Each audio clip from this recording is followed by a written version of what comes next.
Hey folks! Today I'm sharing a recipe for tasty yeast pancakes with rhubarb. They're simple to make and absolutely delicious. You'll find the exact ingredient list in the video description. Now let's dive into the recipe.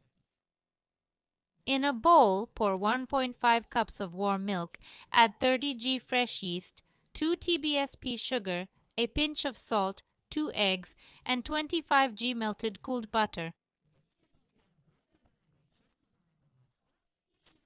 Mix with a whisk to dissolve the yeast. Sift in 2.5 cups of flour. I use 250 milliliters cups.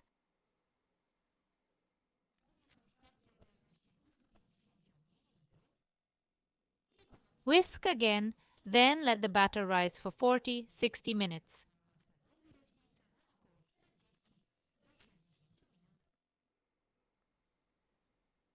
Meanwhile, dice the rhubarb, about 250 to 300 g. Add a spoon of sugar and mix. If it releases juice, drain it through a sieve.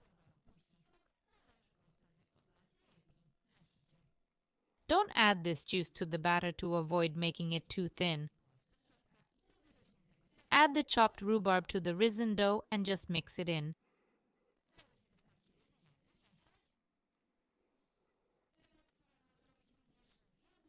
You can also make these pancakes with apples using more.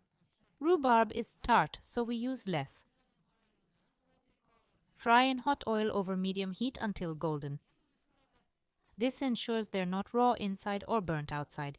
Dust with powdered sugar and serve. They're delicious and easy to make. Highly recommended.